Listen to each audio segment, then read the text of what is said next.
According to Spencer Fearon and Tunde Ajayi on their YouTube channel Stamina for Sale, Daniel Dubois has parted ways with Shane McGuigan and has hired Don Charles as his replacement. There hasn't been any official confirmation at the time of recording this video, but Spencer Fearon says he knows this from speaking to Daniel Dubois' dad and Don Charles directly. If this is the case, what do you guys think about it? Don Charles has obviously been in the game a long time, most notably as the on-off trainer for Derek Chisora over the course of several years. I think he did a good job with Chisora, truth be told. I know that he had lofty ambitions, wanted to win a world title with Chisora. That didn't happen. Maybe if Chisora had been a protected fighter, then maybe with some clever management, some clever promotion, they could have maneuvered him into a position where he picked up a belt at some stage, even if it was just a WBA regular belt. Anyway, let me not get sidetracked talking about Derek Chisora.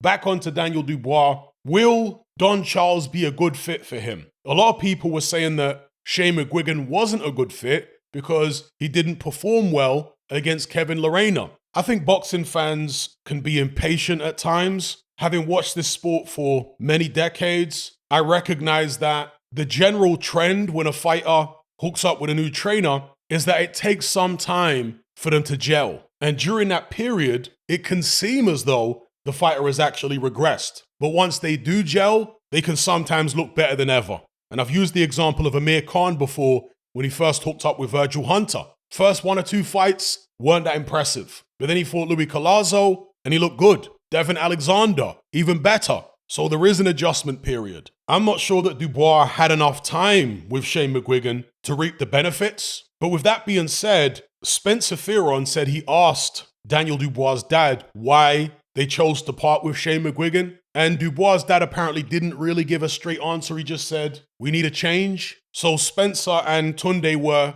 speculating that perhaps it's got to do with the fact that Shane McGuigan has so many other fighters. Maybe Dubois felt like McGuigan wasn't giving him enough time, that McGuigan was perhaps spread too thin. And that does happen, of course, in boxing. Let's, for argument's sake, say that was the case. Is it better to be trained by a distracted Shane McGuigan who has a better track record, let's be real, than Don Charles, despite the fact that McGuigan hasn't been in the game of professional boxing as long as Don Charles has? He's got a better track record. Is it better to be trained by a distracted Shane McGuigan or a fully committed Don Charles? Now, Tunde and Spencer say that just because Don Charles is synonymous with the pressure fighter Derek Chisora doesn't mean he can't teach other styles. They were waxing lyrical about how good Don Charles is at teaching footwork. I've seen Don Charles train various fighters over the years, not just Chisora,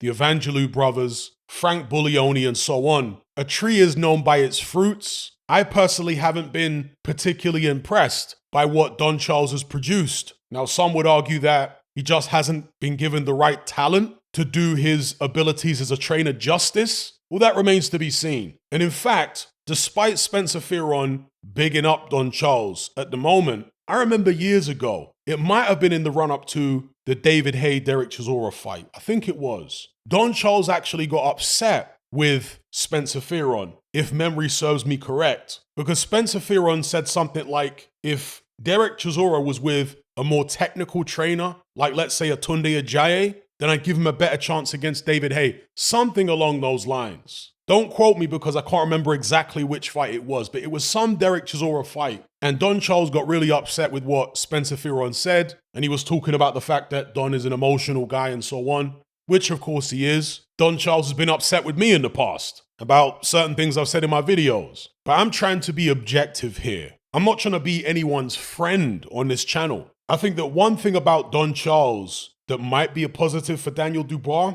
strangely, is the fact that he is emotional, because Daniel Dubois comes across as someone who doesn't really express himself, doesn't show a lot of emotion. Will the emotion and the passion of Don Charles actually be able to bring some of it out of Daniel Dubois for the better? Because you look at a fighter's character, especially if they're on the extreme end of a scale. With someone like Mike Tyson, a very fiery individual, that's the kind of guy you need to keep calm. If he loses his temper, he's going to make mistakes and he's going to do some bad things in the ring. Daniel Dubois is on the other end of the spectrum, an extreme introvert. So rather than keeping him calm, maybe he's a guy who you need to try and bring out of his shell a little bit. Someone who you need to try and fire up. And perhaps Don Charles is the guy for that. I don't know. Time will tell. But on the eve of the biggest fight of his life, it hasn't yet been signed. I think it's going to purse bids. It's obviously the Alexander Usyk fight. Switching trainers at this time for such a young fighter, a fighter who still looks quite green, isn't ideal. Yes, we've seen Tyson Fury switch trainers before his rematch with Deontay Wilder, and that went very well for him. But Daniel Dubois is no Tyson Fury, so we can't assume that it's going to work out so well for him.